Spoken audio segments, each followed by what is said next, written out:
Well, that's everyone, huh? Speaking of which, it was pretty smart of you to think of hiding here. Poisson was just involved. And here you are drinking. That's what family... It's nice to enjoy tea here, you know? Care for... Lend me your ears, everyone. Or perhaps one of you might like to start us off. Me? Then, how about you? I fear that I will cause the mood on this boat to become... Well then, I guess we're lucky we've got a local like me to organize things. Wonderful, the spotlight at last. I guess... That was a little long-winded, don't you think? Oh, you might be right. Anyway, to cut to the chase, our friend here, the Traveler, has brought us together to discuss something. As for what that is, well, let's start by saying that we'll be pooling our efforts together to create a series of traps. Oh, how intriguing. Well, it's just an expression, really. One that I just learned from Chlorand, and used on the spot. So, let's invite her to explain in detail. A round of applause, please. Huh? Didn't you say that you would be facilitating this? Oh, come now. Your work doesn't involve much public speaking, right? This is a good chance to practice. You might even pick up some fancy oratory tricks to impress your boss with in the future. I see. And what does my boss say? He is glad that you consider him your boss. Do go on.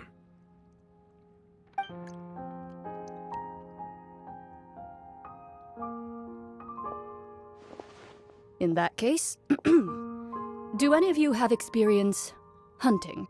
Not that I recall. Fremine and I once used a wooden stick in a basket to catch wild rabbits when we were younger. As for Lynette, Oh, right. You were sick that day, weren't you? I've also gone diving to catch some fish before. Does that count? I'm afraid not. You may or may not have heard, but Fontaine once played host to a group known as the Marechaussee Hunters. Though that was their name, they did not hunt animals, but rather various monsters left behind by the ancient dynasty of King Remus. Today, Fontaine's monster population has already thinned greatly, so the hunters have blended back into society, taking up arms in other lines of work. They even left a unique methodology of hunting in their wake. A trap comprises of the following components: bait, a trigger, and a containment device. Sometimes a lethal implement will also be necessary to deal with the prey. So, if we were to build a trap together, right now, what would you choose to build it with? For me, I would prefer something basket-shaped. Pigeons and rabbits will see the bait and naturally enter the snare. Our line of work requires a deft hand, and we're some of the best in the industry, so you can count on our techniques. You used some of those techniques while moving the people of Poisson, didn't you? My subordinates mentioned that you even performed some magic for the bawling children. Yes, and I even managed to gather some intelligence in the meantime. I'm quite the multitasker if I do say so myself. I'm afraid I can't claim that as my strong suit. I prefer more stable methods, like placing bait in the water and waiting for the fish to come within reach. That's the kind of method I would count on. Calm and steady. Exactly the kind of person who would catch loads of fish. And I can be their assistant. With discretion, I'm sure. I'd probably use some sort of mechanical animal. Papa once bought me some small clockwork squirrels, mice, and such. When placed in the forest, they can attract others of their kind.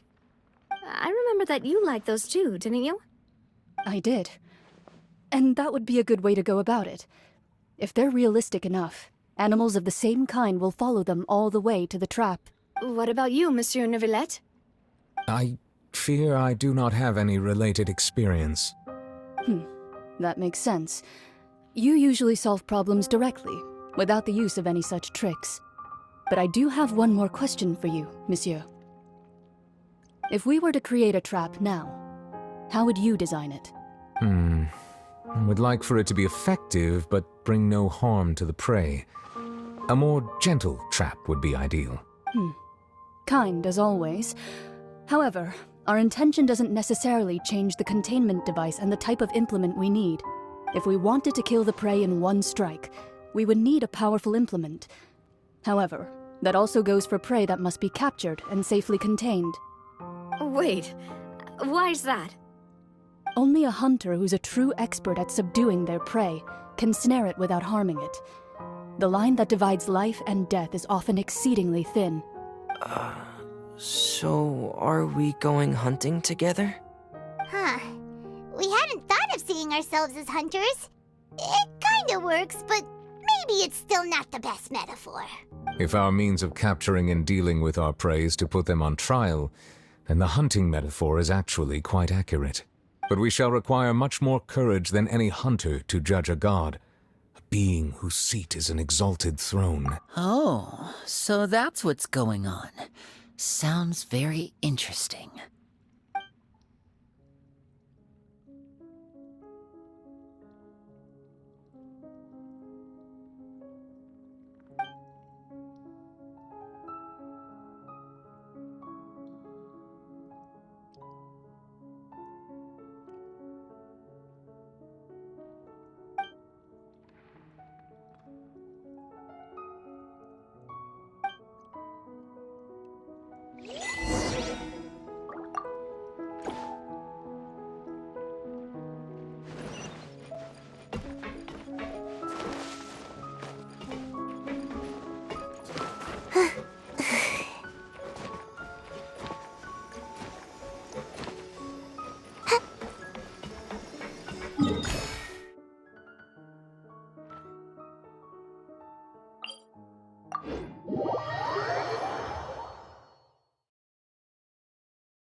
Can't catch me!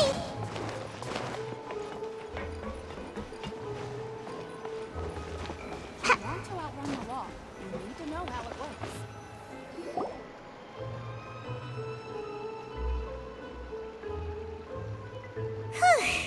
It's been a tough few days, hasn't it? So much has been happening. Paimon didn't think the meetings would go on for so long, but everyone seemed pretty fired up, huh? Paimon thought they'd be at least a little frightened. Well, Fremine was, now that Paimon thinks about it, but everyone else just looked a little surprised. Well, it's hard to say. Paimon doesn't have any experience with this sort of thing. But with you around, Paimon sure will do great. After all, you're the most reliable person in the world, aren't you? Did you just pour some tea? Paimon didn't notice you doing that at all. Then what's that? Paimon's never seen that cup before. Don't be frightened. I'm just joining you two for tea. I merely refrained from saying anything till now. Who's that voice? But there's no one here. Ah, have you forgotten me already? Wait, you are familiar. You're the voice we heard from the sky in Sumeru. The voice from the sky, I fear that description is wrong. Though, not completely wrong. You're feeling lost now, just as you were feeling previously. I sensed that confusion and thus came to you. Guiding people is an irresistible hobby of mine, after all.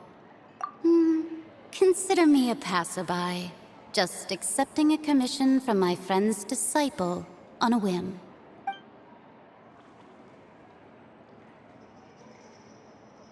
The prophecy. Yes, what has been prophesied will be fulfilled. You may view such things as the history of the future. What? Then is there any way we can stop it? I believe you have witnessed a failed attempt with your own eyes. Can everything in Tevat so easily be changed? Ah, so you've caught on. Just as prophecies are usually only the future as seen from the perspectives of the gods, could things be happening in hidden corners where the gods' gaze does not fall? are the things that you shall see different from the fate that the gods perceive? What is she talking about? It all sounds really impressive and important and stuff, but it also sounds kind of scary. I believe that you understand, right? Some things are insignificant, but others you must reach out to change. Ultimately, fate shall serve as your only guide, no matter what will happen in Tevat's future. All you need to do is to play your part. This was good tea, by the way. Thank you for your hospitality. Well, that'll be all for today. The voice. It's gone.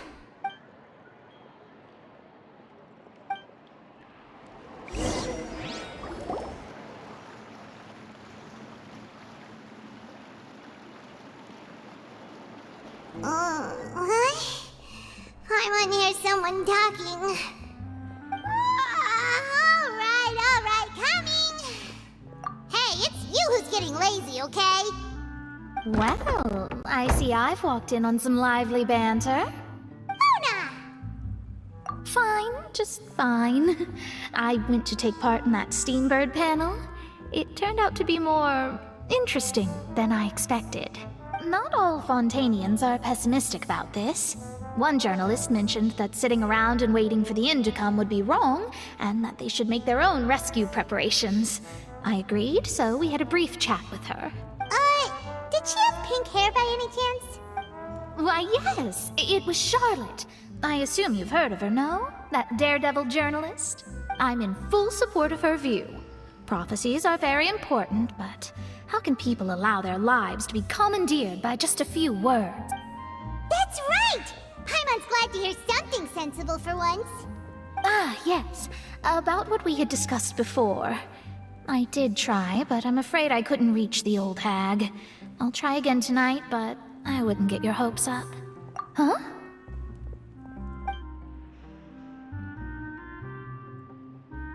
Goodness gracious. Are you serious? She said that even the god's gaze has blind spots. Pretty bold if you ask Paimon. Most people would believe the gods to be all-knowing, right? The Hexen Circle members are certainly anything but ordinary. As for the mage named N, the old hag has mentioned her a few times. She said that N's sense of direction is incredible, and that she loves guiding those who are lost. But I've never met her, and if she were still alive, she'd be... Well, suffice it to say that the hag's at least a few hundred now, and N's been around for longer than that. Whoa. The Hexen Circle sounds like a scary group. But they must really stay in shape to live so long. Their abilities alone are pretty terrifying. If she came to see you personally, then the problem you're facing must truly be of great importance. Well, it's not like Paimon could understand anything she said. Yes, she was quite cryptic, but I suspect she means that there is still a way to turn things around. She didn't say when or what that would be, though, so perhaps it is something that you cannot know right now.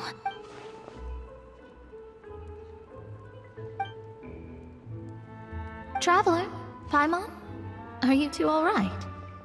Oh, we're fine. We're just a little down right now. It kind of feels like the end is coming, you know? I see. I feel that same sense of desperation, too. I guess you could consider me someone who has often witnessed fate. So far as I have seen, it cannot be swayed.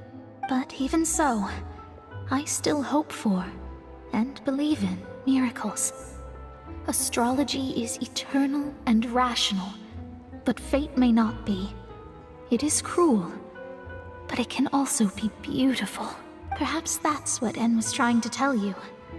Not to lose heart, and to believe that what you are seeing playing out before you is not yet set in stone. I did originally think of steering clear of all this, but I couldn't. Even if this is all futile, I still wish to help everyone. If we don't struggle to the last, then how can we face the end when it comes? Huh. You do have a point. There I go, talking about astrological principles again. Sorry about that. The moment I start talking about work-related stuff. I need to get going. It was worth trying to comfort you, even if only a little. I believe that you'll help those who are struggling in the same way I did. I suppose that might be why we always seem to meet by coincidence. Paimon feels kind of moved by what Mona said, but also kind of sad too. Hey, Traveler, Paimon suddenly feels like going outside for a walk. Let's go. Let's walk around the city, shall we? There's a few spots we always like to walk by.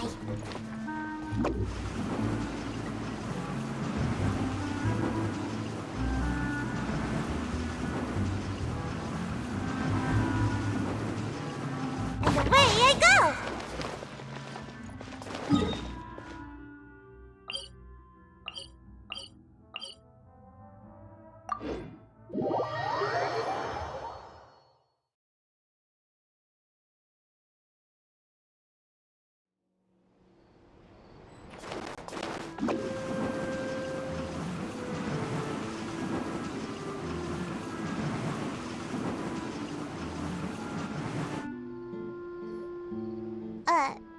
Huh?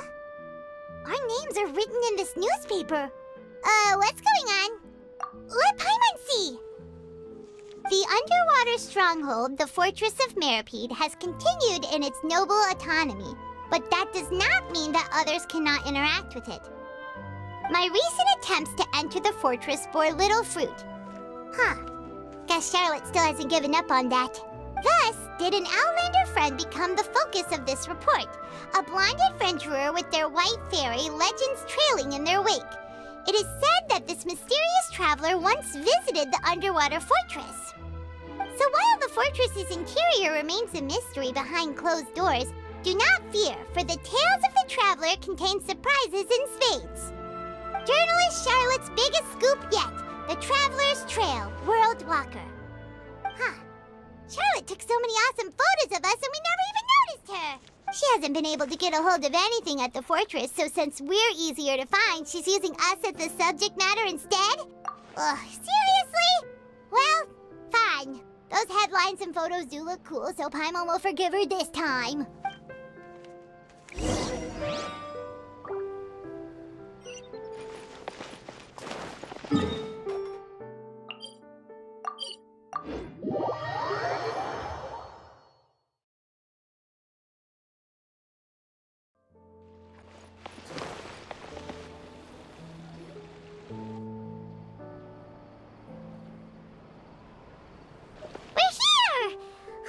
Paimon's hungry.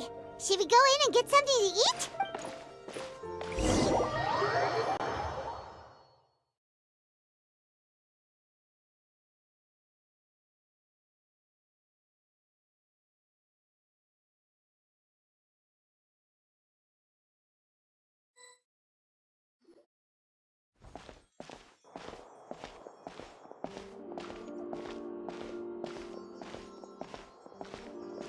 Hey, quick!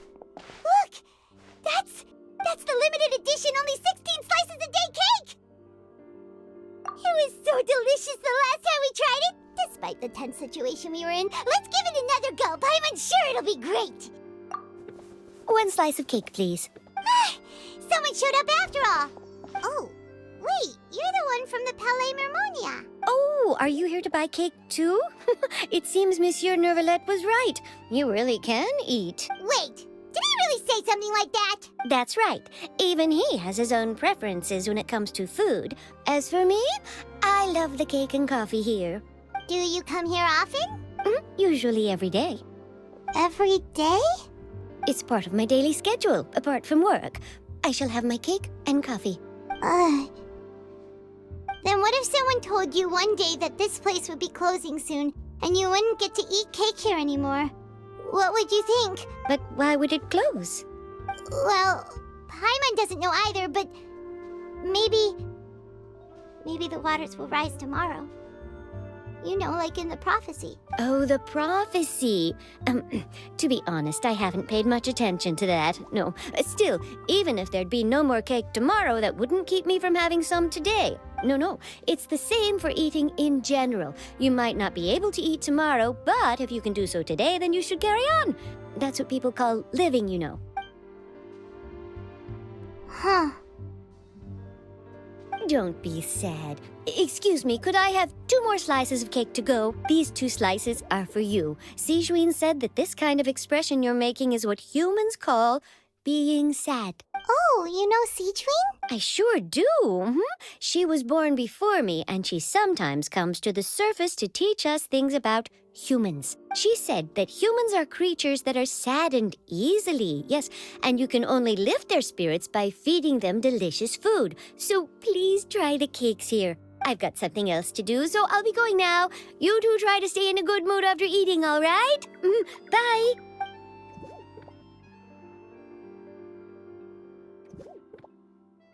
And there she goes. All right, let's dig in. I'm sure this cake will be delicious. It's more delicious than last time, and the flavor gets even better with a sip of tea. It sure would be nice if we could come again tomorrow. Sure would be nice if we could always eat delicious food here.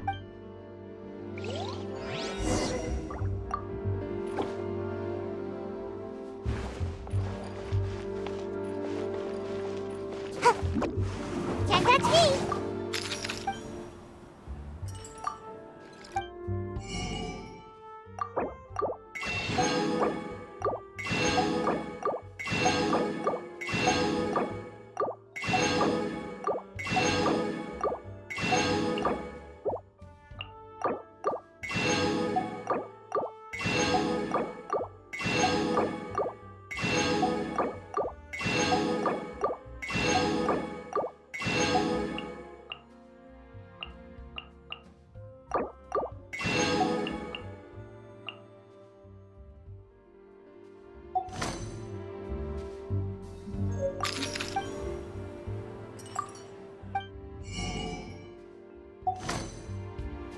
Make my escape.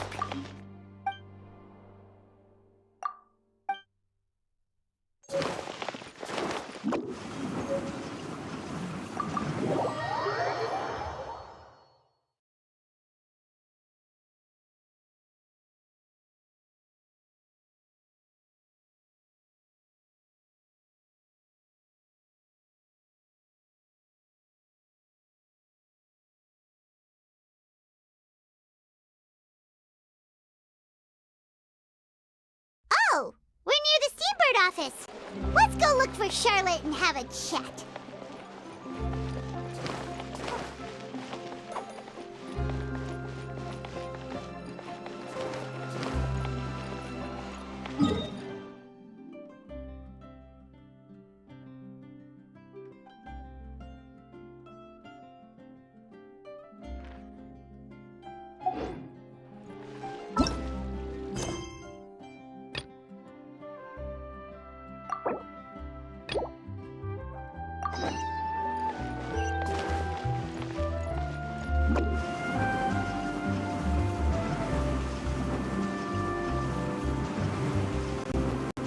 I'm out of here.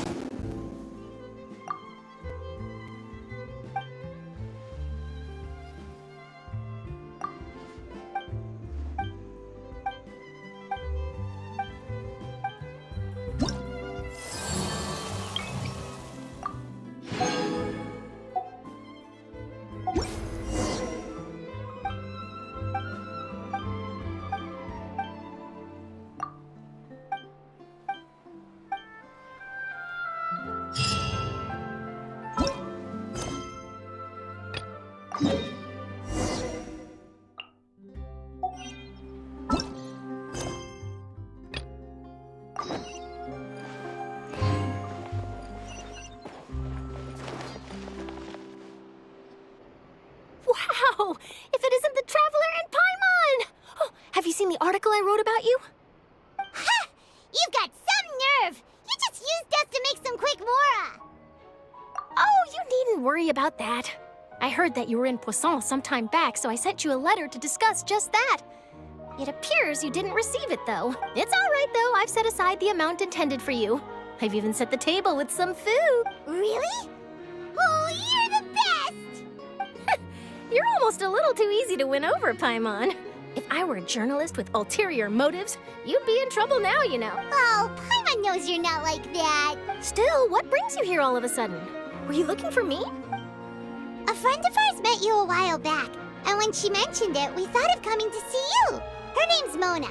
Ah, so you know Miss Mona as well. She's a guest columnist for our paper. Really good one, too.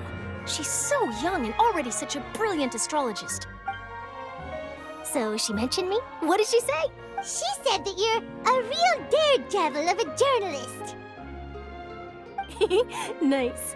In which case, can this daredevil journalist dare to request an exclusive interview with the legendary traveler and Paimon? Huh?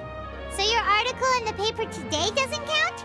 Oh, of course it doesn't. That was more like live photography. What I'd like to do is dive deeper and ask you to talk about the things you've seen and experienced. Yeah, are we even qualified enough? Why not? If I say you're worth an interview, then you're worth it. But not right now, of course. I'll need a few days to prepare. Oh, in that case, we'll just chat when you have the time then? Oh, so that's a yes? Ooh, splendid! I'll tell the editor-in-chief immediately. I'll have to apply for lighting, a venue, some props, and... Whew, so much to get done now. Talk to you later. Wait, Charlotte, Paimon's still got a question for you. And what's that? If, just for example, Fontaine were to be flooded tomorrow, what would you do today? Huh, that's the prophecy you're talking about, isn't it? I mean, I do hear about it often, but I've never once thought that the day could be tomorrow. If you're seriously asking, then I might try and think of a way to leave Fontaine. Oh, but I'm still a journalist first and foremost. That means I have a duty to be reporting from the scene. And secondly, I wouldn't forsake my homeland that easily. From what I've seen, most people don't know what they'd do should the worst come to pass. In truth, it might be better just to behave like normal rather than worry over such an end. So in all likelihood, I'd probably still be prepping at the office for that interview of ours. I know what you're thinking. That sounds a bit sad, but I've always believed that it's best to do what you enjoy. Just think about it. If this nation really were to be suddenly destroyed tomorrow, but I still successfully finish an exclusive interview with a truly unique person, then the story I would wind up writing would truly be timeless. And then do you know what I'd do? Well, I'd write that story, send it for printing, and use messenger pigeons to get copies out to the various nations as soon as possible. I'm not a dreamer, nor am I a workaholic, but I do love my job, and I'd be proud of leaving such an article behind. I guess you could say that I was born to be a journalist. But anyway, that's my answer. And on that note, I'll get back to my preparations. That's so nice. All of a sudden, Paimon actually kinda envies her. Anyway, let's go and take a look at the sea, shall we?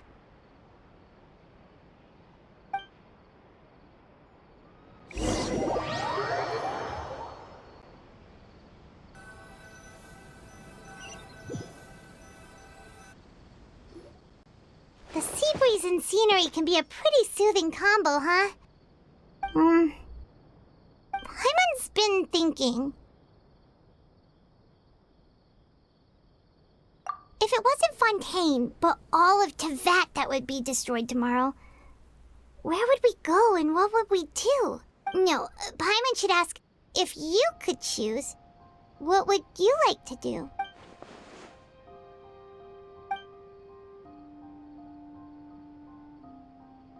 We've always been moving to the next destination, so we haven't spent much time thinking about these kinds of things. We didn't have to either, with us always being on the road and whatnot. You mean, still traveling? Huh. Wait, isn't that what we've always been doing?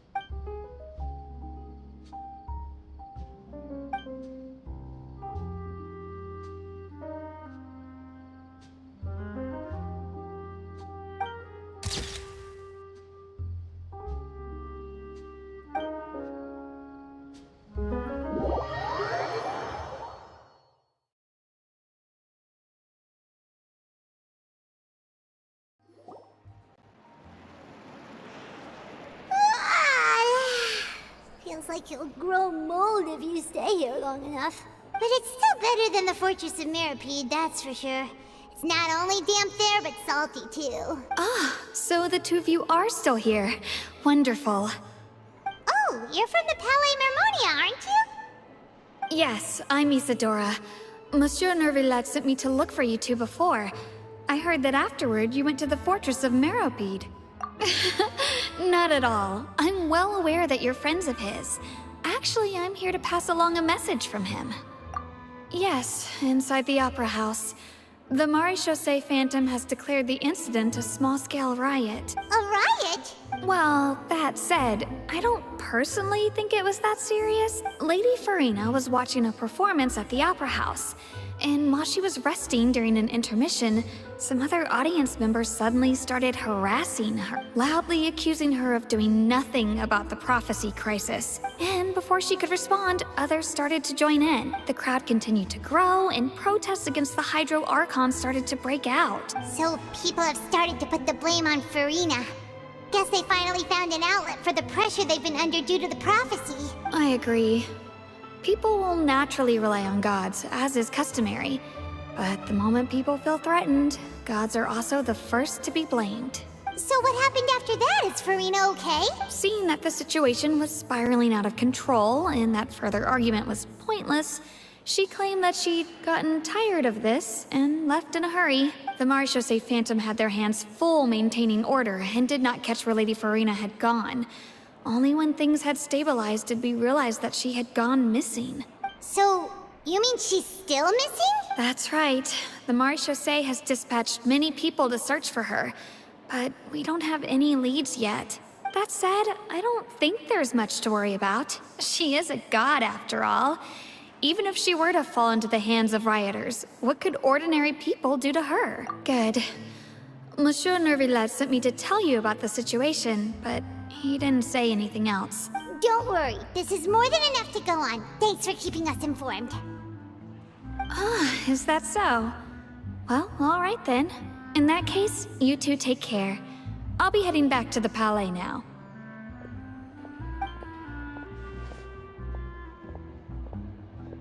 Well, sounds like we should hurry over to Poisson then.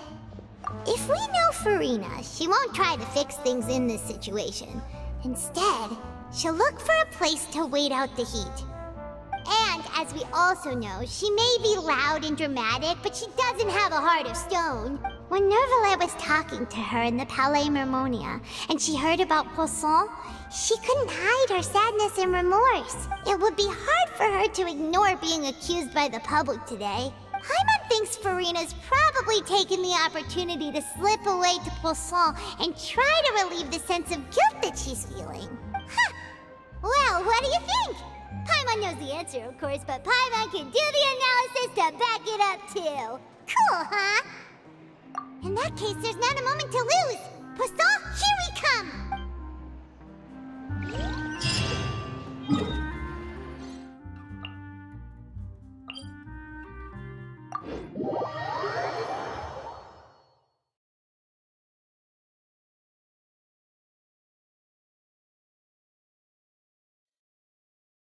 This place looks deserted. Guess all the survivors must have evacuated already. All that's left here are signs of devastation. Could Furina really be here? Let's try to find her as soon as possible. Make my escape.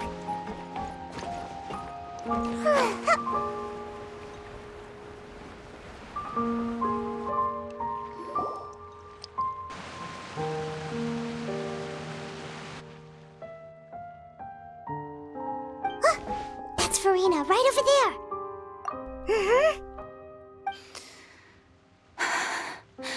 Should I just give up?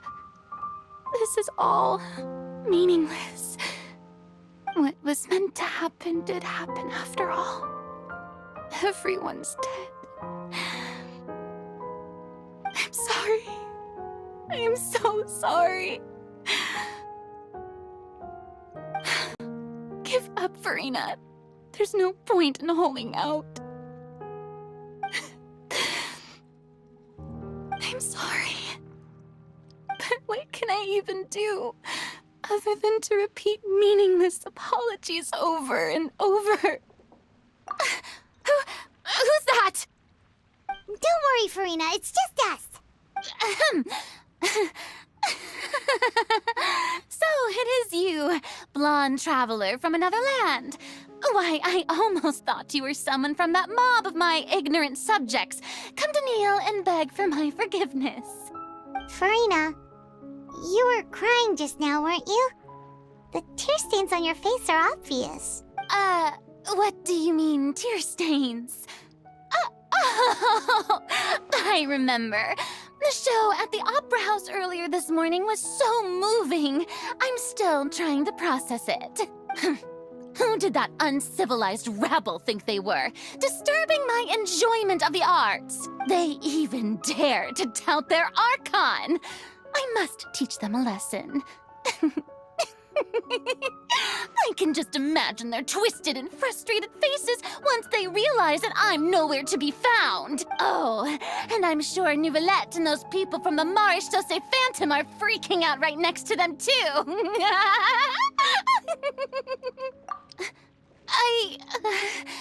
Of course not.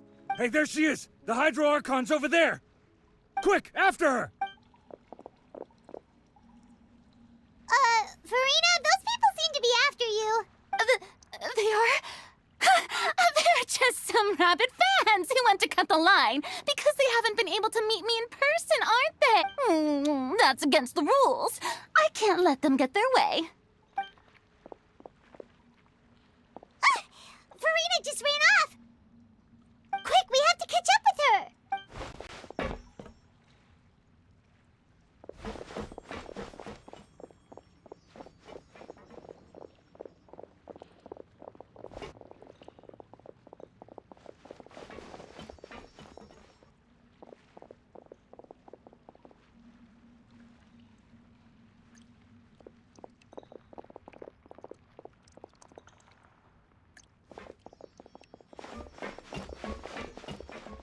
This should be the place, right?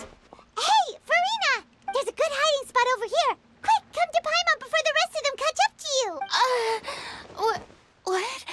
What is this place? Hurry, they're almost here. Fine. I suppose haste is warranted. Lead the way.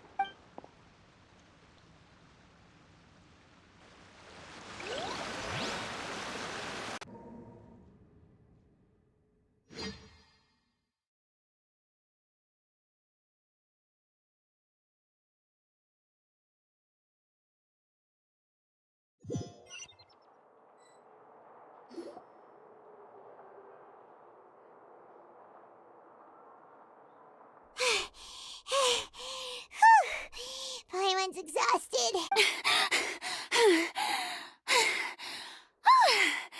I'm so tired.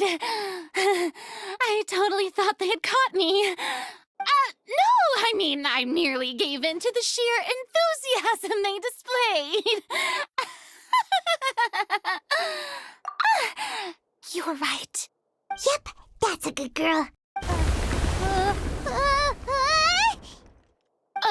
What's happening? The ground's shaking. Is it an earthquake? Yeah, a quake of this kind preceded the flooding in Poisson, didn't it? It can't be. It's happening again. Well, there's no need to worry too much about that. Nouvellette's made some emergency plans, so the evacuation should go a lot smoother this time. Yeah, I hope you're right. But the people of Poisson, they've already...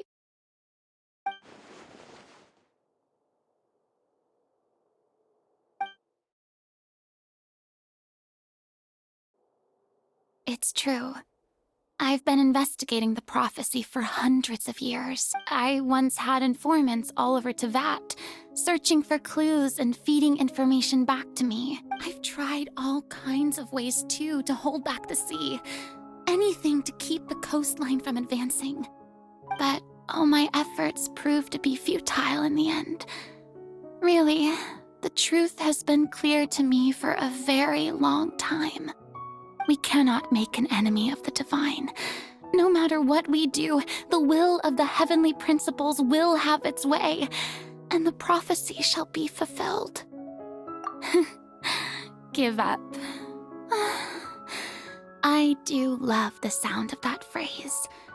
It would mean finally coming to terms with fate, but also for me to finally be free.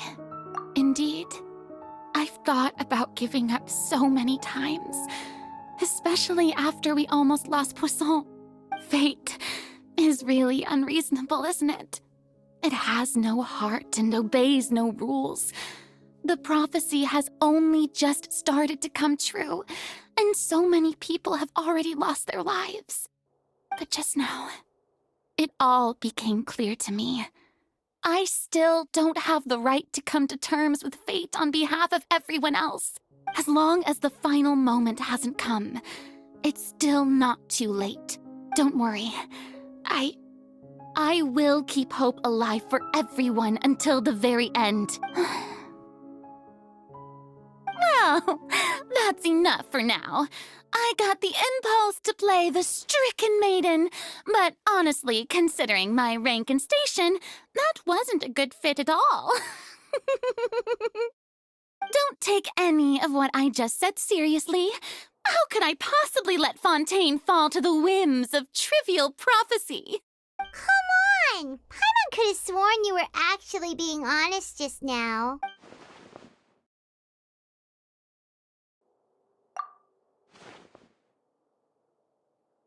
Share my burden.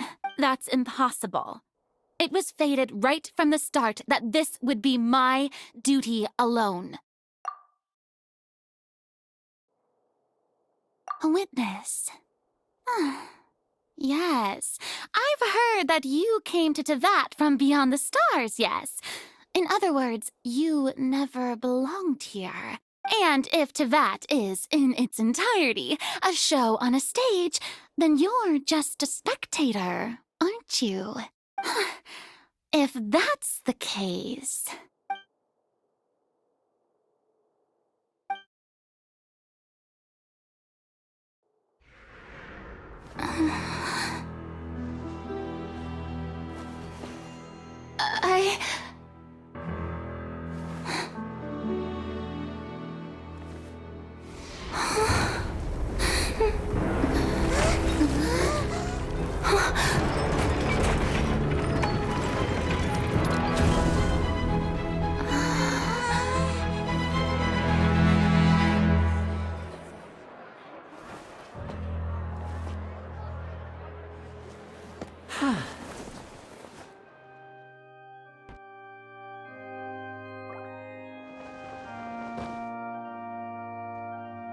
Ladies and gentlemen, this concludes my opening performance. Now, without further ado, we may proceed to the trial of our god.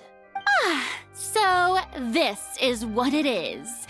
Yes, you deserve praise for the effort you took to raise the dramatic stakes. Do not forget, however, that I am Focalor, the god of justice, the embodiment of justice itself. Does it not strike you as even the least bit absurd to bring the very concept of justice to trial?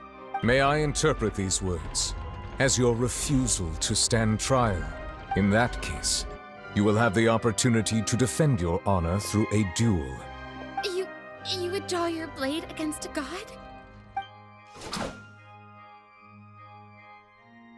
I see. It seems like you have made up your mind.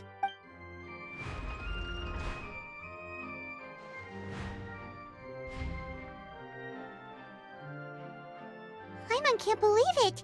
She just surrendered. What the heck is going on? Did I just see an Archon surrender to a human? Wow, how utterly humiliating. Lady Furina, what is the meaning of this? It would seem that there has been a misunderstanding.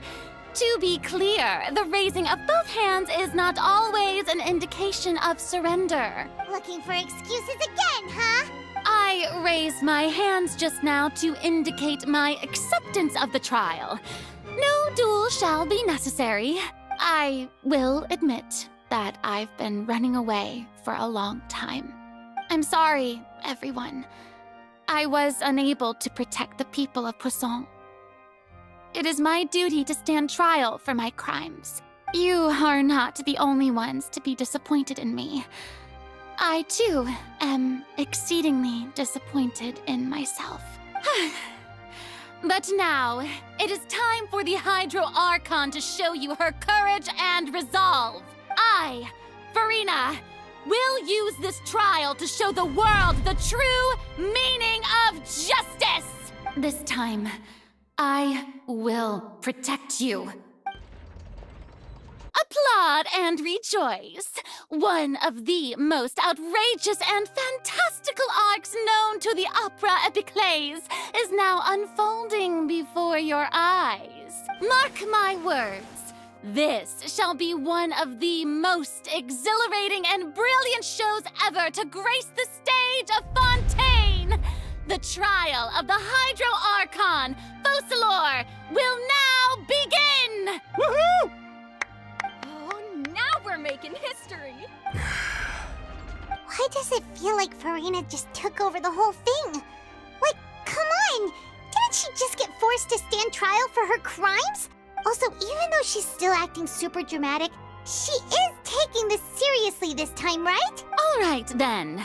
Who will be my opponent in this trial? The court asks the prosecutor to please take the stand. Is that so? Very well. Then please speak, witness of Tivat, my accuser and fated opponent.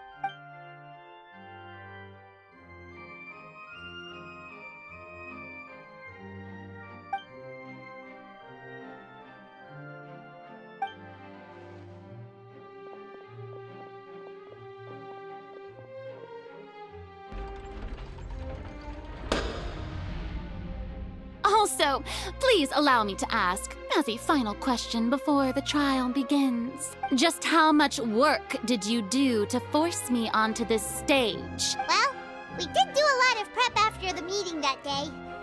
I can go over the tasks assigned to the Spina di Rosula, since they were rather straightforward and easy. Navia, the president of the Spina di Rosula. Most of the people who participated in the disturbance this morning were my subordinates. They changed into plain clothes and came to the Opera House as regular audience members, waiting for the perfect opportunity to incite insurrection against you. The people's resentment against their Archon has been building as more and more of the prophecy is fulfilled. A spark was all we needed to turn smoldering anger into a flame. Moreover, according to our understanding and analysis of you, when something like that occurred, you would likely flee the scene and head to Poisson by yourself. So, we arranged for a second group to lie in wait there. So, you mean, the ones who scoured the settlement for me were also from the Spina? And their goal was to force you to step into the giant magic box so you may personally participate in the greatest magic performance in all of Fontainian history. That's right. That house was a magic box, rather than someone's residence. As the super ultimate version of the setup that I used when I first performed at the Opera Epiclese, the volume of the box was increased by a whole order of magnitude, and the distance it traversed was the entire gap between Poisson and Aranias. Its cargo, of course, was an Archon instead of a human. My thanks, Furina. Without your help, we could never have pulled off such an extraordinary performance. You're welcome? Of course, this performance was only made possible with Father's support. The House of the Hearth spent a massive amount of labor in Mora to pull this off. We had to select a location, construct the giant magic box, dig a tunnel, and open up a path through the water. It was a lot of work for all of us. So, in other words, the earthquake that we felt within the giant magic box was just a normal tremor from the transportation of the whole house? That's right. It wasn't a sign of another disaster to come. Then, I can guess Nervilette and Cloran's parts. You gathered a crowd, prepared a stage, and made sure that the champion duelist would be immediately ready for a fight. Also that as soon as I appeared on the stage, the trial may commence without a hitch. Am I right? Yes, that is correct. Well, Clorand, I must commend you for your courage. Only the most outstanding champion duelist in all of Fontaine would accept a duel with an Archon without flinching. Thank you. As for you, Traveler, I suppose your role was to keep me distracted with conversation once you found me in Poisson. You'd make sure that I didn't notice anything amiss before revealing yourself as my prosecutor once we'd arrived onto the stage. Oh?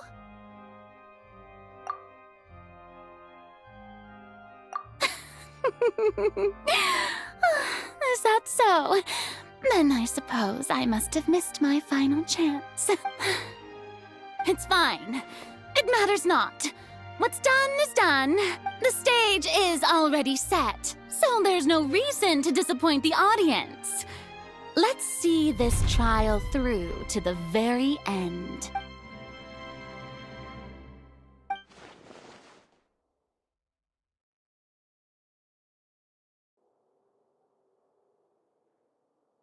Madam Prosecutor, please allow me to pass this along.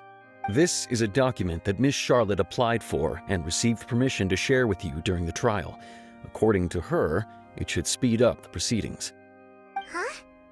Charlotte wanted to give us something? Oh, so she's here too! Hey, Charlotte! Oh, let Paimon see. Isn't this the exclusive interview that she did with us before? So she's already finished it, huh? Wait. Then that means this document is a perfect timeline of everything that's happened ever since we stepped foot in Fontaine! So in other words, we can refer to this anthology of evidence every time we want to use something from our journey as evidence for an argument! Let's quickly confirm the information in it. Just think of it as a refresher, alright? You defeated the Hydro Archon in the very first duel you took part in at the Opera House. That's one for the history books, all right. I didn't think that this is the Fatui Heart. The fortress of Meripede was almost according to me, I nearly lost. The words of someone as extraordinary as a witch can probably only be true.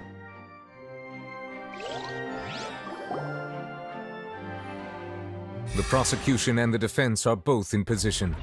The trial shall now begin. Oh, come on, Nervylette. There's no need to repeat all the unimportant legalese. Just fast forward to the part where the prosecution lays out my offenses. As the defendant and the lead actress of this performance, I still haven't even been informed of my supposed guilt in all of this. Of course, it is only natural for humans to struggle to understand the actions of a god.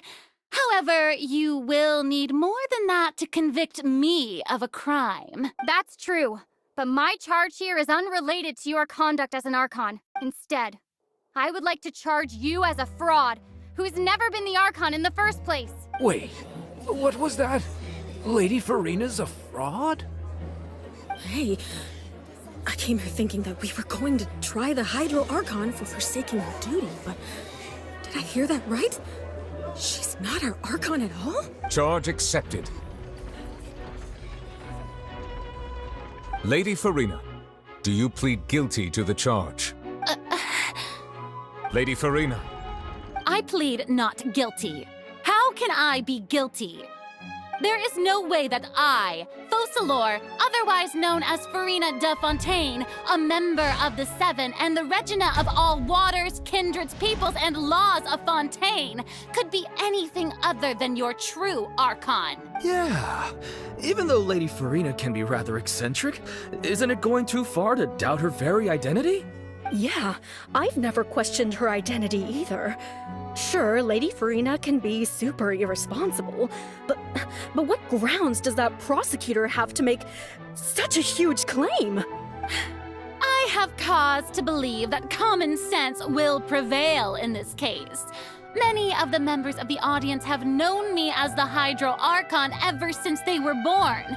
There would be no fooling their memory. See? Even the Oratrice has decided to show me its favor. Are you sure you want to commit to a charge that will never be upheld? If you wish to drop the case, I can promise you as the god of justice that you will not have to face trial for making a false accusation. We will treat everything that's happened as a dramatic spectacle and move on with our lives. What do you say to that? Huh. An argument with near impossible odds, huh? We have to not only refute Furina's claims, but also overturn the long-held beliefs of the people. Well, I tried to give you the chance to surrender. If you must persist, then let me ask. If you believe I'm not the Archon, then what manner of being do you think I am? And if I was not the Archon, then how did I manage to live for over 500 years?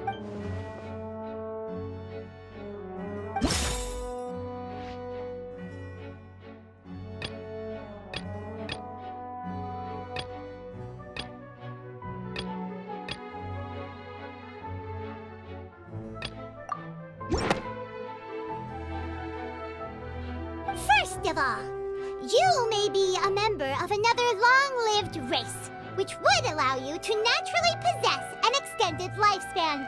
And second of all, even if that wasn't the case, there could be other ways to extend your life. Who gave you that idea? Was it the knave? You'd sink so low as to use a harbinger's words against me. A curse? I once thought it possible that the aura of an Archon might naturally resemble a type of curse. But in light of this claim, perhaps what I sensed was not your divinity, but a curse after all. Neverlet sensed it too, huh? Lady Furina is actually a human?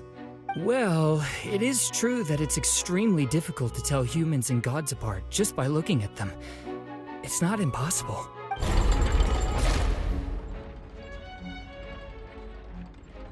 Well, don't start celebrating too early now.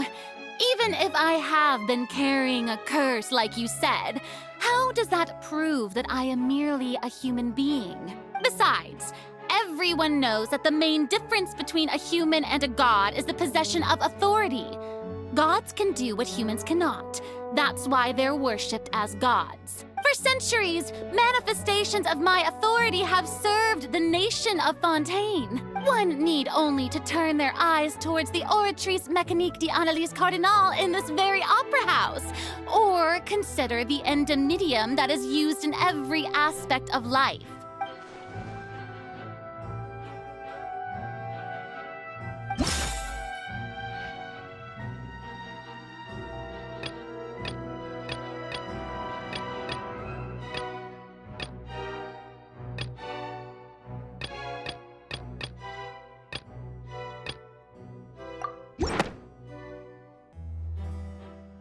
You tried to reference the Oratrice, but weren't you as confused as all the rest of us when the Oratrice declared Child to be guilty without any proof? Otherwise, you should have come up with a good explanation for that by now. Didn't I make myself clear at the time? The decisions of the gods are naturally difficult for humans to comprehend.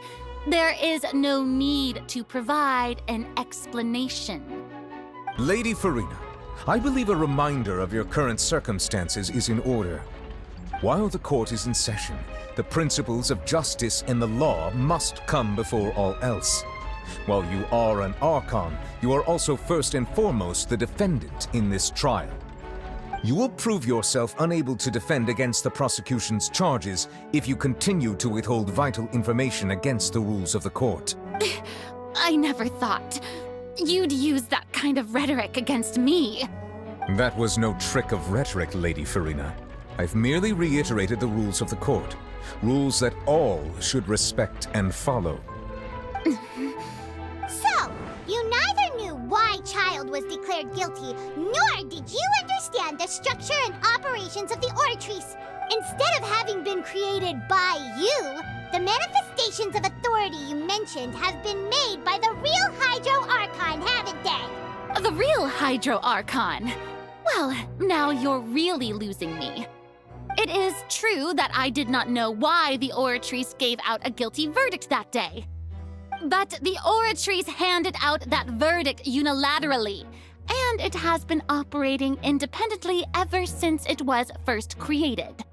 You can't argue that just because a divine creation is flawed, that the god behind it must also be no god at all. She's still throwing out all kinds of excuses. Seems like she's confident that we won't be able to produce proof that she has no power over the Oratrice. My power as an Archon. There are many ordinary citizens in the audience. How can I just carelessly demonstrate the formidable power of an Archon? If that poses a concern, I'm prepared to extend my protection to the audience. You don't need to go that far. Aren't you the Hydro Archon? Or is it that you can't even wield the power of Hydro, much less the authority of a god? Indemnitium! Yes! It's all because of Indemnitium! All Archons derive their power from the faith of the people, and I've converted the people's faith in justice into Indemnitium. Thus did I give up all of my divine power to provide everyone with energy for their daily lives. Have you ever seen a more magnanimous god? Isn't that a huge stretch? Yeah, no matter how generous an Archon can be, how could they give up all their power? Can a god with no power even still be called a god? It seems like nobody's buying Furina's excuse. Hey, come now, everyone. Please don't stare at me as if I was a liar. I'm still the same Furina you knew, right? The one that you loved. Shouldn't you want to believe in me? Please? You've got to believe me. If what the prosecutor said is true, she really has committed a grave offense. Did she deceive all of us? And all of our parents and grandparents too? And all of our ancestors? Ever since they were born? Enough. That's enough. Tell me then, if I'm not the real Hydro Archon, then who is? If you have no evidence of another Hydro Archon's existence, nor can you find anyone who can back up their claim to be such, then what grounds have you to say that I'm not actually the real deal? Wow, she came up with yet another argument. How can we refute her now?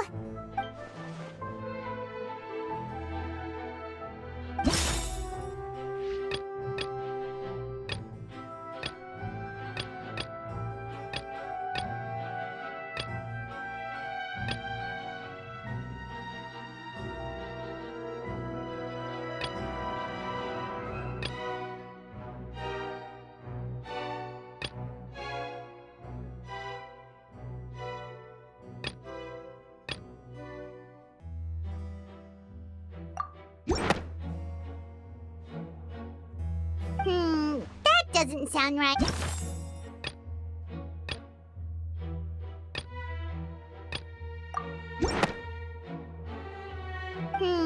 That doesn't...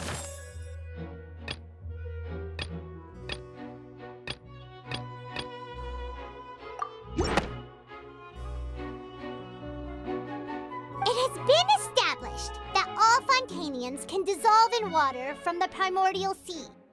And that means... Since you insist on claiming to be a god and not a human, then there's a method that you can use right here and now to eliminate all suspicions of you being the latter.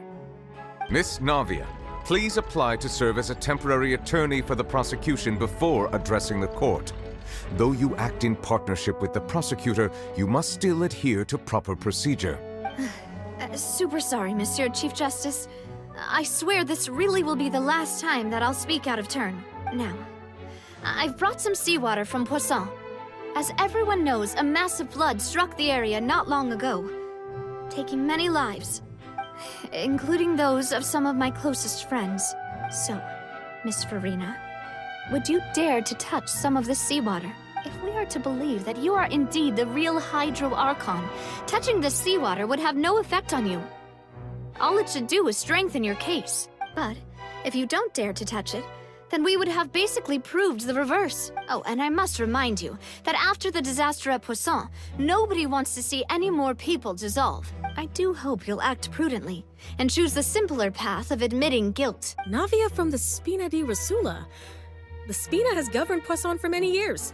I guess her suggestion is valid. If Lady Furina is indeed just a human, she's probably Fontanian like all the rest of us. Would she really dare to try?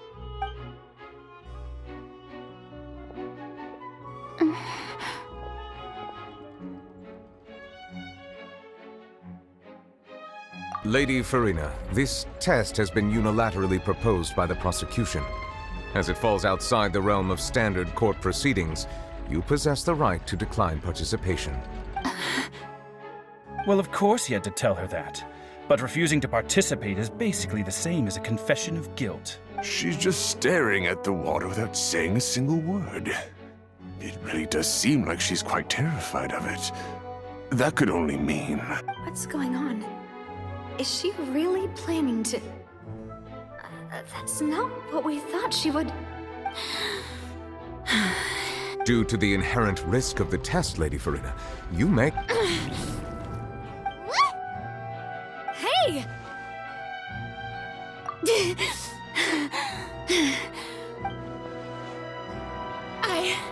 I'm fine! Look at me, everyone! My hand is still here! I haven't been dissolved! Will you believe me now? I really am your Archon!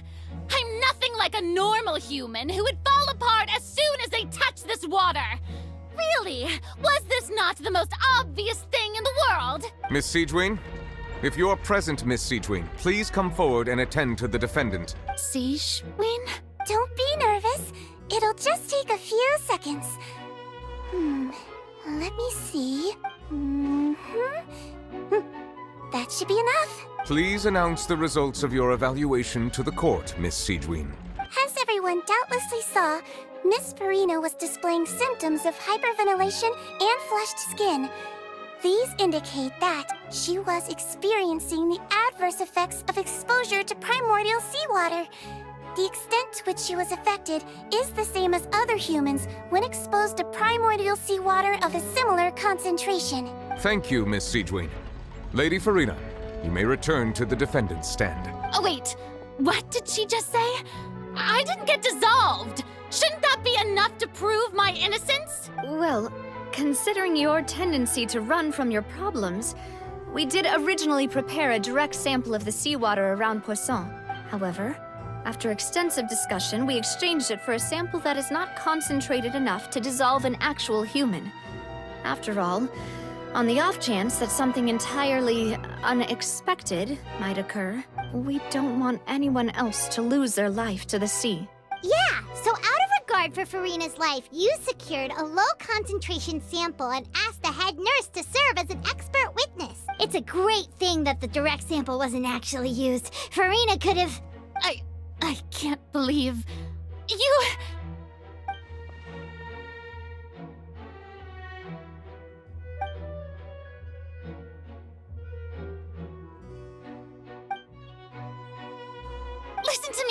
Listen to me, everyone! Please don't give me such cold and disdainful looks! What happened just now didn't prove a single thing! Think about it! How can you conclusively prove that an Archon can't also be affected by the primordial seawater? Also, if I was really just a human, why would I dare to just put my hand in that kind of water?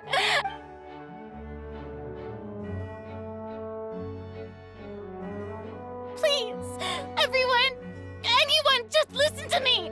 I swear, I really am your Archon!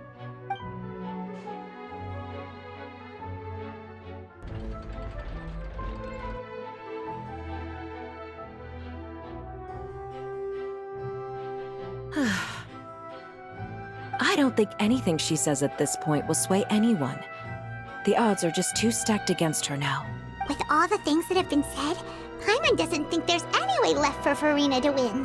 I believe the time for arguments and presentation of evidence has come to an end. If there are no objections, we will move on to the final judgment.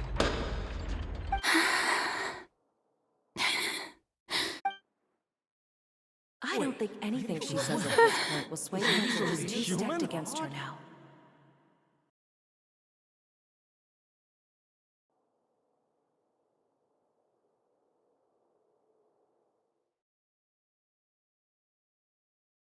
In my capacity as Chief Justice, I shall now render judgment on Furina's misrepresentation of herself as the Archon of Fontaine. As a human who knowingly deceived her fellow citizens, Furina is guilty.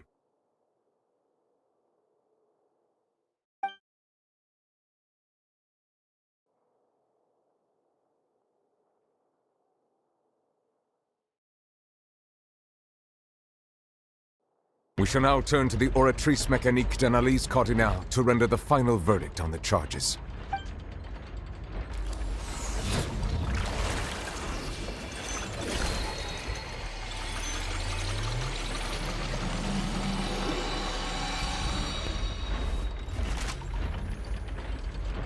According to the judgment of the Oratrice Mécanique d'Analyse Cardinale, Furina is... Well, what's wrong? What's the Oratrice's verdict? No, the Oratrice also displays a guilty verdict. Isn't that correct then? However, the exact wording of the verdict is thus: the Hydro Archon, guilty to be punished via the death sentence. The death sentence? That's actually one of the available sentences? I've always thought that it was just a myth. The one and only time the death sentence has been handed out at the court, and it's been given to the very person we've worshipped as the god of justice? What an unexpected twist. Furina's been sentenced to death by the Oratrice? We just wanted to use the trial to show her the seriousness of things so she'd tell us the truth. How did things escalate this quickly? This outcome is indeed quite strange. According to Fontaine's current definitions of justice, as well as its recommendations for criminal sentences, is this sentence really appropriate for the crimes that have been committed? Yeah! Even Vacher wasn't sentenced to death by the Oratrice. You know, the real evil mastermind behind the serial disappearances case. Indeed. Not only is Furina's sentence overly excessive, the very point of our trial today was also to prove that Furina has never been the Hydro Archon in the first place. But now, the Oratrice seems to have deliberately invoked the title of the Hydro Archon. What does this mean?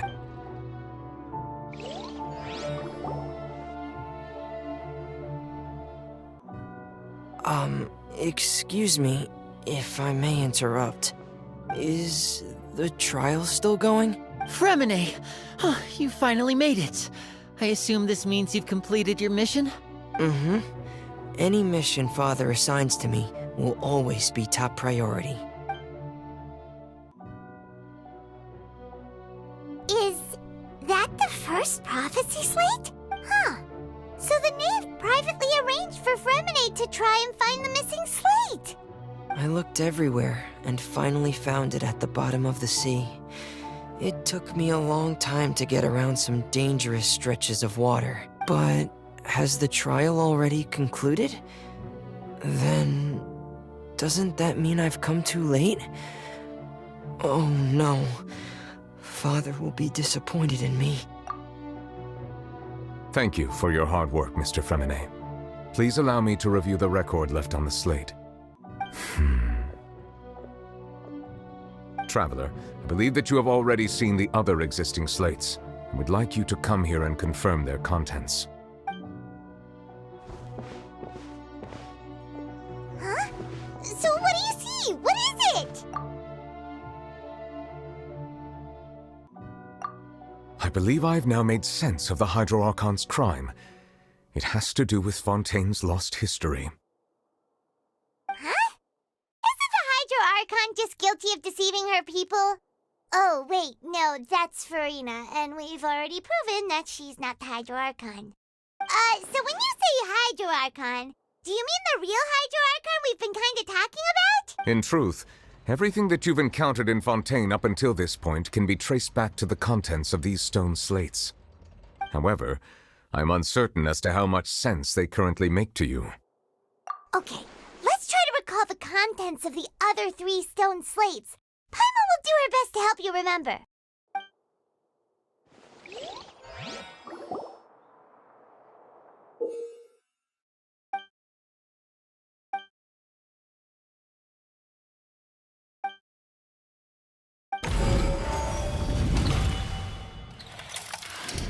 The first stone slate describes what you just said. It seems to show the previous Hydro Archon using her divine power, and then the Oceanids turn into humans. Does that mean that Fontanians are transformed Oceanids? Oh, Paimon wasn't expecting that. But if Oceanids can turn into humans, then perhaps this process can be reversed as well. The second stone slate shows Celestia floating in the sky, and the Hydro Archon and her people worshipping it together. But the heavens still brought judgment down upon them. This must be the point when the Hydro Archon and the Fontanians were branded with their original sin. Does this mean that the original sin and the Hydro Archon sin are the same thing? The third slate shows the Hydro Archon sinking into the sea surrounded by many people. That reminds Paimon, didn't we also watch that happen to someone else? Well, the fourth slate is the prophecy the Fontanians have been talking about. People dissolving into the sea, the Hydro Archon crying on her throne, and so on. We didn't believe that such a crazy disaster could happen at first, did we? But after that incident, it was just a question of when and not if.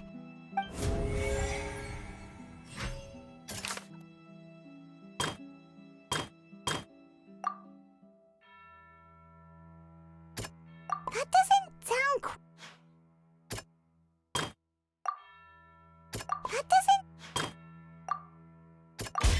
Perhaps what is about to take place has all happened before. The true sin of the Hydro Archon that Nervilette mentioned.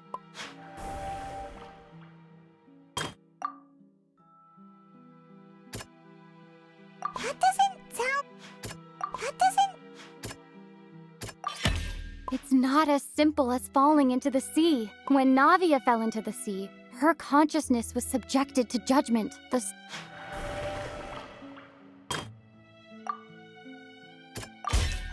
prophecy from the stone slates found its way into society, but not many people believed it at first. The fortress of Meropide was nearly flooded with primordial seawater, which we know can cause Fontanians to dissolve. It seems increasingly likely that the prophecy may come true if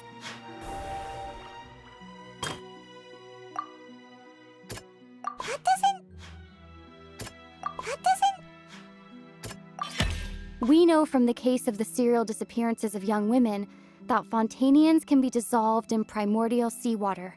This might be the reason that Fontanians can dissolve. They'll dissolve into the primordial sea but won't cease to exist. Their essence will flow in the seawater, converge, and take the form of an Oceanid. The Hydro Archon was sentenced to death in court, shocking everyone present. Perhaps this means that her sin was actually Fontaine's original sin. Navia fell into the water inside those ruins, and she nearly dissolved. She was surrounded by the people of Poisson in a court within her consciousness, and was forced to take part in a trial meant to make her stay. The eruption of the primordial sea at the fortress of Meropide was the surest sign that the prophecy was about to come to pass no matter what. The stone slate's contents can all be verified by recent events. If we combine what we know together, loads of truths should come to light.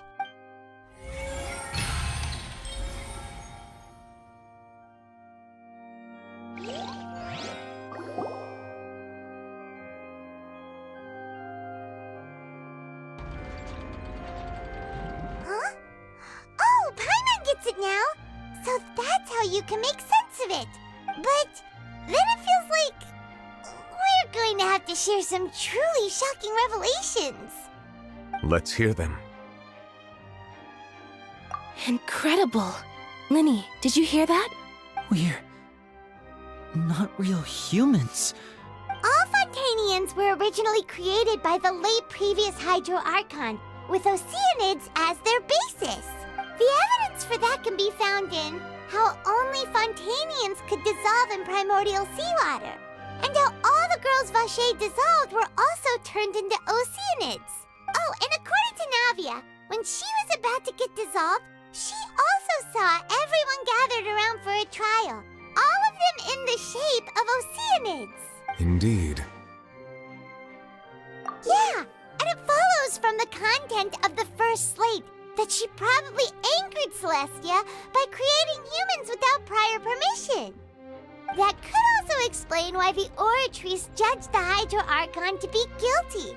It's to account for that ancient sin. The Hydro Archon's true sin was creating us? And yet, after many hundreds of years, the Hydro Archon's creations have turned around to try to judge the Archon within the Opera Epiclese. The twists of history are often the most unexpected of all. Yeah, isn't the image here just like when Navia fell into the sea? So wouldn't it be trying to show the image of the Hydro Archon also falling into the sea once the prophecy has been fulfilled in the fourth slate? In the end, the people will all be dissolved into the waters, and only the Hydro Archon will remain weeping on her throne. Only then will the sins of the people of Fontaine be washed away. Did Paimon get all that right? You've made some keen deductions. I must say, given how much you still don't know, it is impressive that you've already managed to connect so many pieces of the truth. However, while you were able to decode all the information on the slates, they've also been etched with an additional layer of hidden information using a different power source. When we were at the ruins, I tried to decipher the hidden information recorded in the slates. But since we only had 3 slates at the time, I was unable to come to a full conclusion. Now that the slate collection is complete, I shall make another attempt to decipher the narrative recorded within. If everything goes well, we should finally be informed of the unadulterated truth.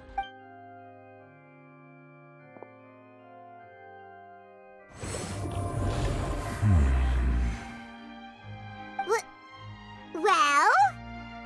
Did you get it? I believe I should share this truth not only with you, but with all the people of Fontaine as well. I will try to briefly summarize it for you. Your hypotheses regarding the origin of Fontanians and the sin of the Hydro Archon were both correct. In the Fontaine of old, the previous Hydro Archon sensed the yearning of her Oceanid familiars for life on land. The Oceanids were enamored with the beauty and romanticism of human beings, and wishing to have those experiences for themselves, expressed to the Hydro Archon their desire to become of a similar kind. However, even though water as an element is intricately linked with the power of life, the Hydro Archon, as one of the 7, did not possess the authority to create a new form of human life. Not one to give in, she eventually found a way to create permanent humanoid bodies for her familiars by appropriating the power of this planet's primordial sea. She poured primordial seawater into the Oceanids' blood vessels, creating humanoid mimics in the process. But if Fontanians were to ever come into direct contact with water from the primordial sea, the power within their bodies would escape these artificial restraints and return to the sea. As a result, their forms would collapse, and they would be reverted to their original forms as Oceanids. Of course, the Hydro Archon never received permission from the heavenly principles to create a new human race. And thus, the Hydro Archon and all of her creations came to shoulder the original sin of appropriating the power of the primordial sea. That is the true history of how the people of Fontaine first came into being. So we were all Oceanids before we turned into human beings? That's way too much information for me. I think I'm just going to pretend that I never heard a single thing. Wait, but if that's the truth, we can't let the Hydro Archon be sentenced to death. After all, her only sin was creating us. This really might be too much information for your regular Fontanian, but it does answer a lot of our questions. Alas, your hypothesis regarding the 3rd and 4th stone slates was inaccurate. The slates' respective positions are, in fact, correct. A key point of the visual on the 3rd slate is how all the individuals depicted in the water are humans rather than They have not been dissolved, which implies that the water depicted in this... The nation of Fontaine is the nation of Hydro, as well as the nation of Trials and Justice. Instead, you may also recall Navia's experience. When she fell into the sea, her consciousness was surrounded by that of many others who intended to hold a trial to determine her fate. Therefore, the meaning of the third slate is that the people of Fontaine shall try the Hydro Archon at the court of... Yes, it refers to our present situation. I think I'm following now. So, what you're saying is, even though we decide... In truth, everything we've done has happened exactly as the prophecy foretold. So now, it seems, we're the ones making sure it comes true. What should we do? Huh. No matter what, the prophecy will be fulfilled. If that's the case, does that mean the scene in the fourth slate will also be fulfilled soon? Traveler, I would like to point out another small fallacy in your... About the fourth slate. You probably thought that the eruption of primordial seawater beneath the fortress of However, I believe that rather than being a sure sign, that eruption... As for the root cause of the catastrophe, I believe it...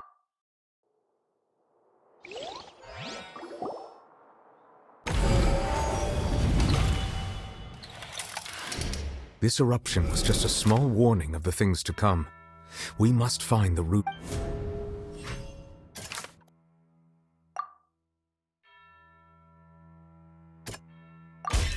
It was both dream and reality. If we're talking about a true culprit, that could only be that thing inside the primordial sea, right?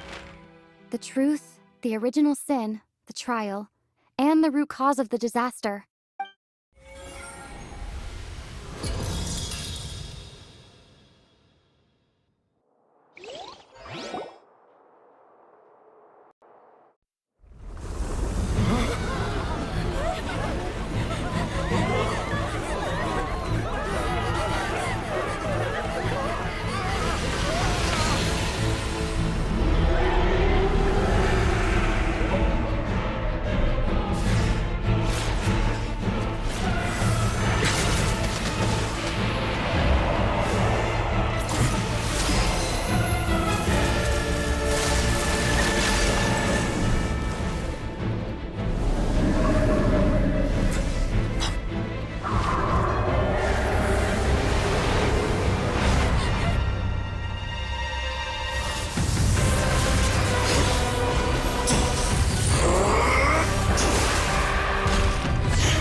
That was way too close!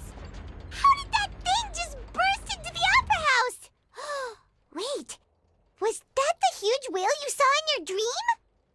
So we've met it at last. I understand very well why it has chosen to make an appearance here. That whale does not belong to Tevat. It is a monster that has traversed the stars, weeping all the while. It has been greedily consuming the energy from the planet's primordial sea, using it to grow. That is the main cause for the rising sea levels.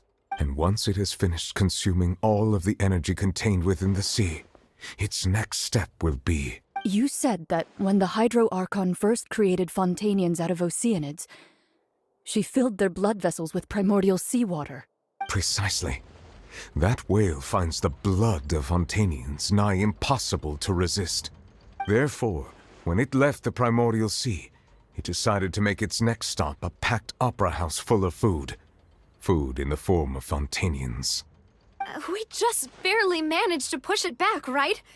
In that case, won't it come back to target the people again once it's managed to recover its strength? That is correct. Indeed, it is more accurate to say that we should thank that Harbinger for buying us some time. Without him, the whale would have likely come onto land far sooner. From the way he looked, he must have been fighting the creature for quite a long time. That battle maniac. We've always known that he had a special connection with that whale, but we definitely didn't expect it to help us out like this. Anyway, now that we know that this whale is the actual cause of the disaster recorded in the prophecy, all we need to do to stop the prophecy would be to find a way to beat it up, right? It is too late. It had already absorbed too much of the primordial sea's energy before we could notice it. At this point, it has become practically integrated with the sea itself. Even if the entirety of Tevat were to be destroyed, it could still survive and swim off towards some other world. That's not something I will accept. We've already done everything we can, and we even found the true culprit. We've come so far. You can't just tell me that the last hurdle is some impossible foe. That's just not fair. Indeed, that's not how a grand performance should end. I'll fight it to the end, no matter what. So the prophecy will be fulfilled no matter what, huh?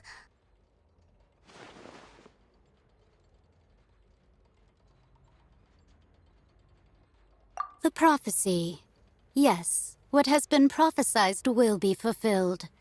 You may view such things as the history of the future.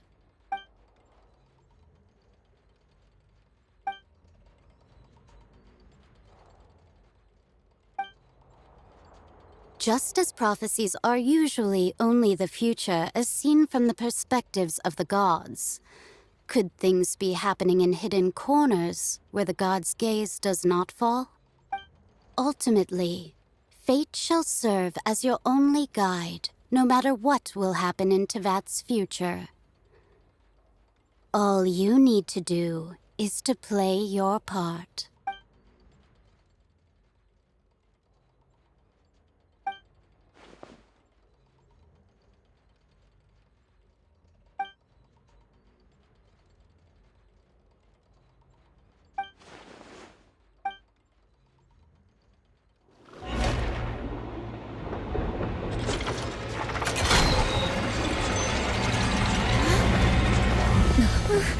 What's happening with the oratories? I believe it is preparing to carry out the death sentence.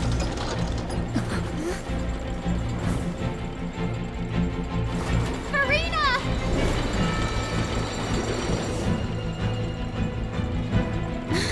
No, I still need answers.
You.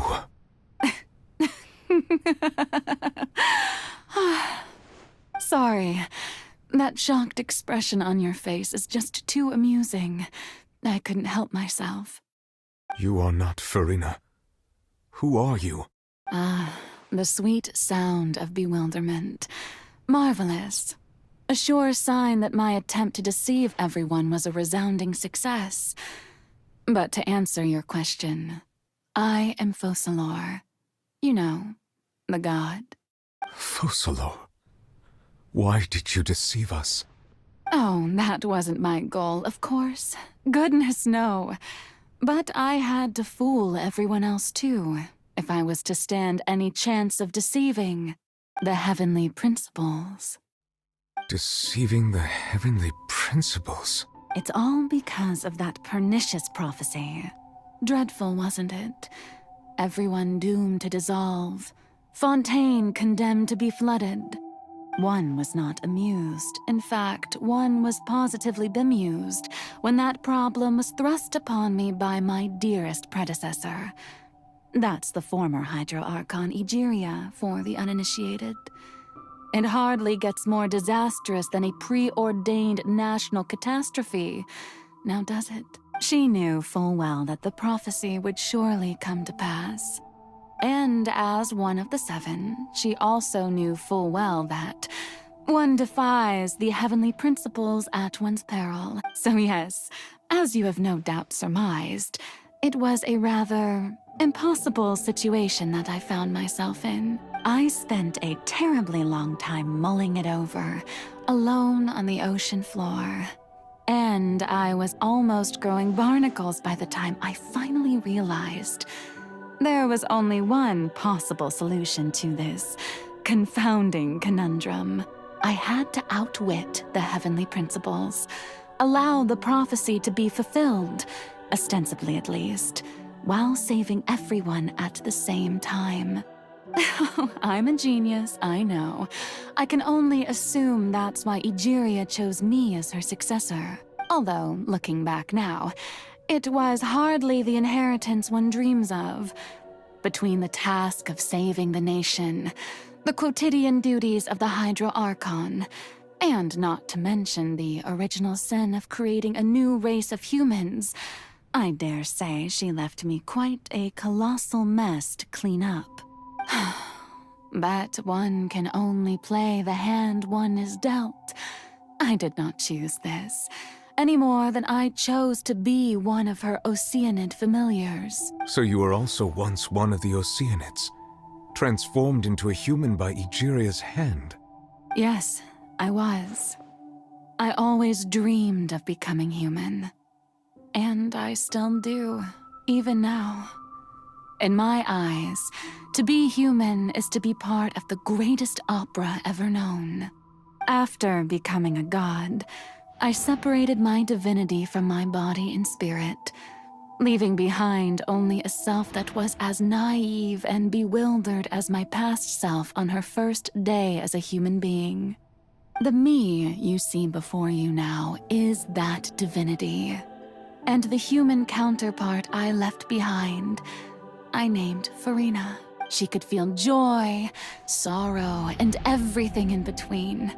She could be as vain and conceited, or as meek and vulnerable as she wished. Her strengths were of a kind only a human could possess, as were her shortcomings. But in my eyes, Furina's humanity was what made her perfect. She was perfectly human in every way. The person I always wanted to be. Anyway, so then I cursed her. All part of the plan, of course. The plan to deceive the heavenly principles. Do you still remember the final scene of the prophecy? The Hydro Archon, alone, weeping on her throne. In order that the prophecy might appear fulfilled, I invited Furina to be an actress, to play the part of the Hydro Archon in the prophecy. Under the curse I placed on her, so long as I, Focalor's divinity, continued to exist, she could not die. But nor was she free to live her life in the pursuit of happiness. Instead, she was forced to take the stage in the opera house, to embrace the role of leading lady, to forever play the part of the god from the prophecy, all to create a deceitful appearance of that prophecy coming to pass. I suppose now you probably understand why your court is called the Opera Epiclese. But Furina is only human, isn't she? Even though she has had a long life, Her mind is no stronger than that of any other ordinary human being. I cannot begin to fathom what she has had to endure. It must have been torture for her. It has indeed. And although she is, in a sense, me in human form, I most definitely owe her an apology for it. It's been 500 years, and all along, she's been playing her part in the most unimaginably long, unbearably lonely, and agonizingly painful opera of all time.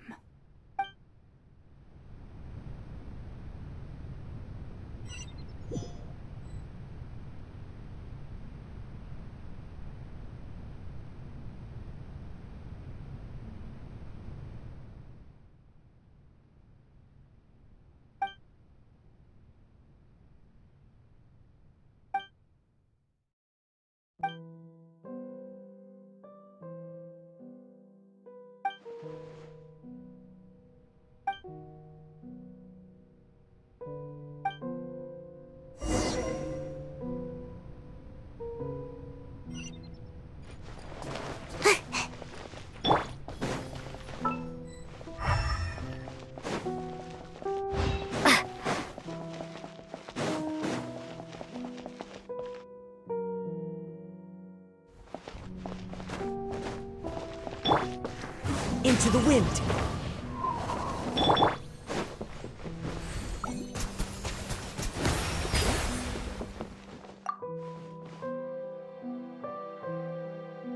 Oh? Who permitted you to come onto the stage? Now, I understand your admiration for my august self, but I must ask you to keep to the rules. All right. It is not my intent to reprimand you. There is no need to state your name. Just be off with you. Do not distract me from my performance. Oh, do not jest. Can you not feel it? I am Focalor. The eyes of countless Fontanians are upon me. I must, at all times, display the utmost elegance and nobility.